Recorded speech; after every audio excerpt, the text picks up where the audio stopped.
Well, it's the Winnipeg Jets and the Montreal Canadiens North Division Final. The series begins tonight. And first, I got to give kudos to Scott Campbell, because you were 100% behind the Jets to beat the Oilers in the last series.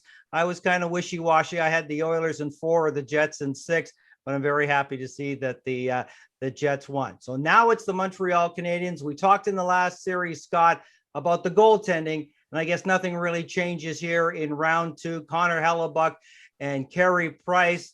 And the stat that you like is goals saved above expected. So who is the leader in that department? Well, we'll just go to the playoffs, Joe. And if it was regular season, everybody would know that I think that Carey Price didn't have that very good a year. But certainly, Hellebuck was the number one guy when you took it with the overall amount that we talked about the last time. But in the playoffs, just in the first round of the playoffs, we're talking about Hellebuck at 6.8, I believe, goals saved above expected. Carey Price had a great series, but that was in 7 games, and he was at 3.2, I believe. So Hellebuck doubled him up, and in 4 games. So if you're looking for a reason as a Jets fan to be very hopeful about this next series, I think that's it. You got Carey Price. He was very good, obviously, but I think there were some games there that you saw things that I saw that really he was struggling at times during that series, but they got bailed out. They got on a roll. The Canadiens, you got to give them the credit. They got hot late, and everything seemed to roll for them, and the Leafs obviously fell apart at the same time. The Jets are well rested. The Canadiens, we should expect to be battle weary, having just finished off the Toronto Maple Leafs in 7 games, 7 tough games. So do the Jets have the advantage for game 1? Because it is going to take them a little while with 8 days off to get up to playoff speed again. I think that's a coin flip, Joe. We've watched Colorado coming off 7 days rest and just destroying Vegas after them having a battle for 7 games. So that changed my mind on this. Normally, I would have said they're walking in. At some point, you'd think, okay, the team that's there and has played the games is going to be sharper, and they should be sharper.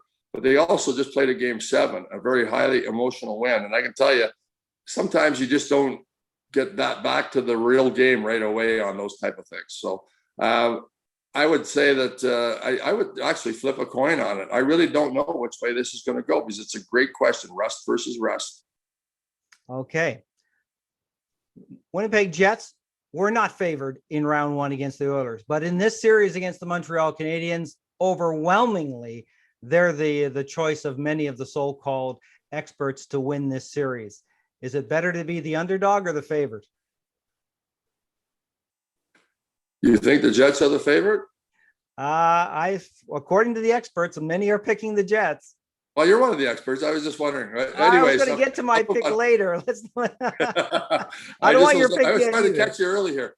Okay, so we have we're looking at a situation where I said right after the game, I tweeted out last night that this series is going to be a lot tougher than we think, in my mind.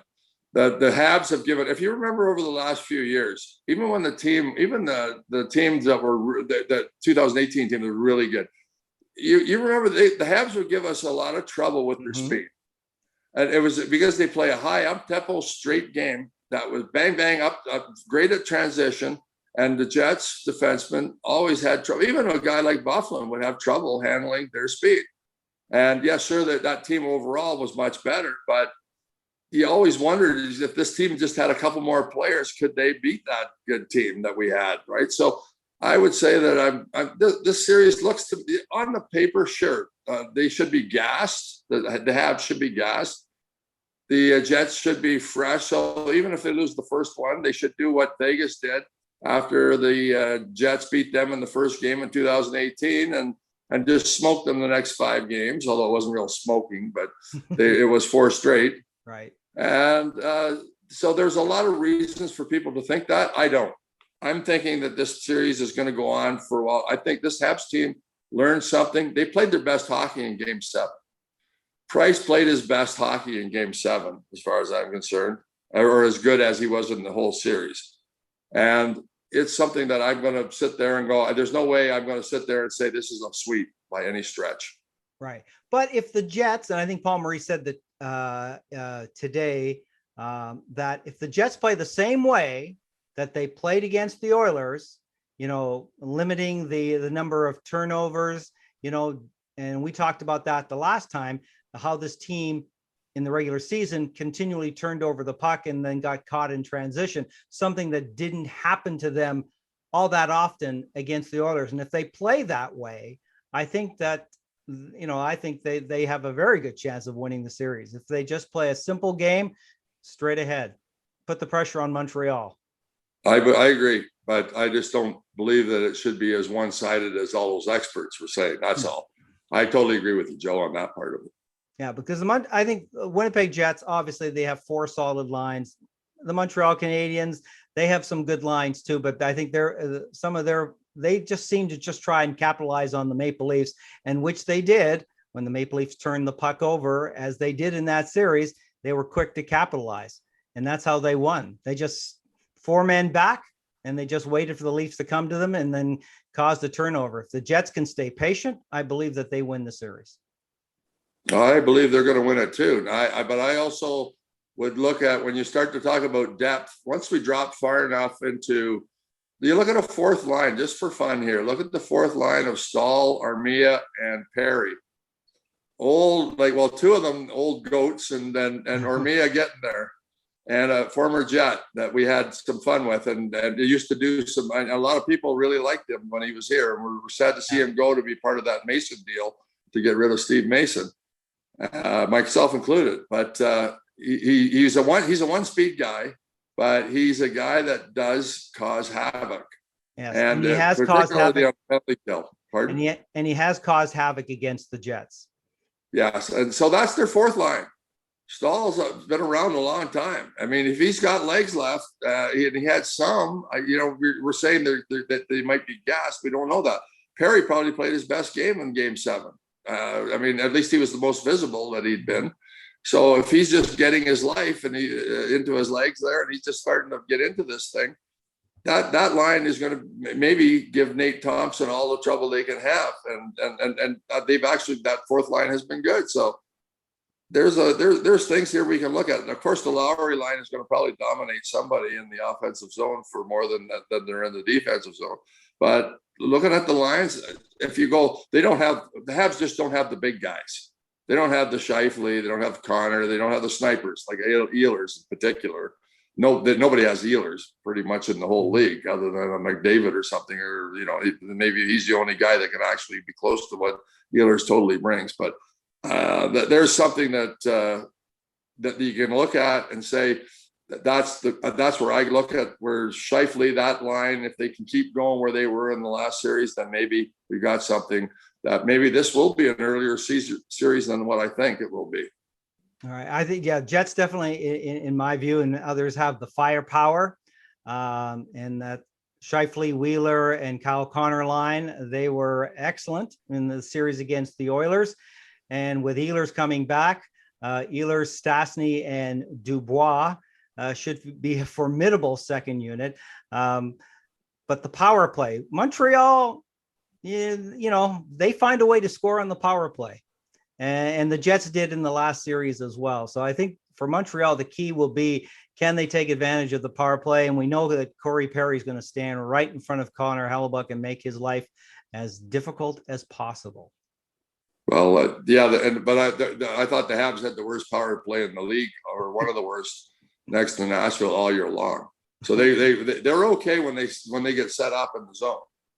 When they have a face-off, they win the face-off, they're fine as far as I'm concerned. But when they have to bring the puck up the ice and get in there, I think that's the great opportunity. If you ice the puck and here comes the Habs up the ice, I think the best opportunity is for them to attack and not let them inside the blue line, because they look totally lost when they have to rifle the puck in and try to chase it. And a lot of teams are good at doing that. When you do that, anybody can make that move, but a lot of teams are really good at it. I never thought the Habs were that great at it this year.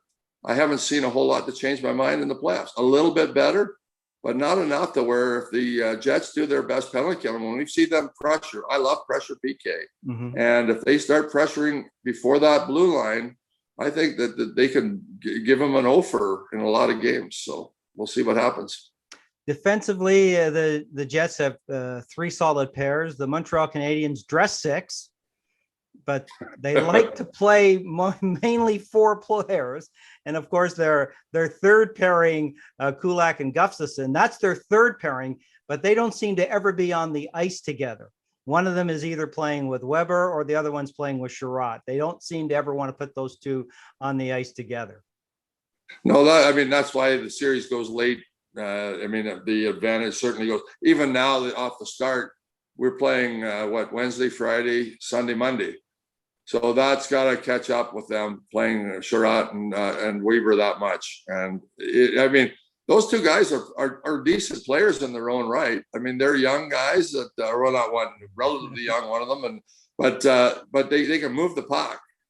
So it's that they're not that they're horrible players that are going out there, but the coach just has lost confidence in. Well, Gustafsson wasn't even playing until late in the series. So there's a reason to say, okay, pound on the defense. Let's get pounding on Weber, Sherratt. They're tough guys. Well, bang on them. To me, like get that puck in there, wear them out. Because Sherratt, for all the ice time he got, his expected goals are one of the stats on Corsi which means zone time. Anyway, one of the zone time stats was he's like 36% in his own zone. I was watching and I only looked at that because I had to go and look him up because I thought, man, he seems to be buried a lot in that Toronto series. He hits a lot of guys because they're always in his own zone. That's why he's hitting a lot of guys. I mean, if you're always there, you're going to get a lot of hits. So I'm happy to see Sherratt get 50 hits a game in their end. And that means the Jets have probably had the puck like 90% of the time when he's on the ice. That goes from the 36 or from the 74 to the 96% or whatever else we want to talk about percentages wise. But I think that's something that you got to look at for sure. Bang on those two guys. You got to wear them out. Get them get pucks into the corner. Never give up a 3-on-2 or something silly like that. You keep hold of the puck when you're doing things. But I think wearing those guys out, their best player probably is Petrie, is my mind, as far as the most dangerous guy. That's the defenseman I'm worried about. So there's the guy, you get the puck in on him and you hit him every chance you get, wear him out. So there's your, Edmondson is just basically a decent plugger in my mind, as far as being a second pair guy. These guys are playing over their heads in my mind. 3 out of the 4 of them for sure, playing way out of their heads. And Weber doesn't look 100%. So we'll see what happens. Neither does Sherratt. We spoke about the hits there. So who do you think is going to run Hellebuck first, Gallagher or Perry? Probably a tie, I would say. Those two guys, both of them. I mean, I can't stand Perry because Perry's done bad things over the. He's a former London Knight. He's a London Knights alumni, like I am. So, I mean, I hate to say it, but he's one of the most hated guys I have that I've ever in the league. So, and I don't even play it there anywhere. I've been out to get him the whole time if I was playing against him. But Gallagher is the most irritating guy you could find probably everywhere because he's the ultimate pest too, and he's really good still. Mm-hmm. And so I'm more worried about Gallagher in this series than I am about Perry. Because Perry's going to get, yes, Perry will be in Hellebuck's face, and they'll have to deal with him. But Hellebuck has been around long enough now, and these guys know enough. Who's going to be the guy to push them out? Well, they got Forbert, they've got Pullman, they got Stanley now. Like Stanley, he can move guys out without cross-checking them in the back. So you got some strength back there that you don't. These days, you can't just, like the old days, cross-check a guy, just get him out of the way like you could in the past. Right. But you can move guys in the right way. And I don't know if Stanley's 100% ready for that challenge, but he can. Certainly, Forbert is, or should be. Anyways, he's got enough experience. And the other guys are going to have to box out best they can. I mean, Pionk's not moving anybody. Morrissey's not going to move guys a lot, so they're going to have to figure a way out to deal with that. Either front the puck on the shot from the point. And if the Jets are playing pressure, there's not nearly as much worry about who's in front of the net, because if they're pressuring the puck's coming in in a soft dove-like way, right, where you can jump in front of it and knock it down. So that's why I love pressure PK. I hope that happens. All right, time for your prediction. I think we know which team you're going with. Yeah, well, for sure. I'm picking the Jets, but I'm picking them in 7 again. And I was wrong the last time because I went too far. I said they were going to take 7 to win, and they did it in 4. Who could be happier? I was ecstatic. So I'll be happy to have the same thing happen again. This Montreal team, just the past bothers me. For what I just saw the last 3 games bothers me enough. Price is good enough to win a couple on his own, even though Hellebuck, I believe, is the better goalie. That doesn't mean Price can't make the difference in a couple of the games. So I'm going to go with 7 with Winnipeg. All right. I'm also picking the Jets, but I'm going to say 5. I think they'll win the series. I hope you're right. 5 games. I definitely hope you're right, Joe. All right. Scott Campbell, former Winnipeg Jet defenseman. Thank you very much for this. Thanks for having me, Joe.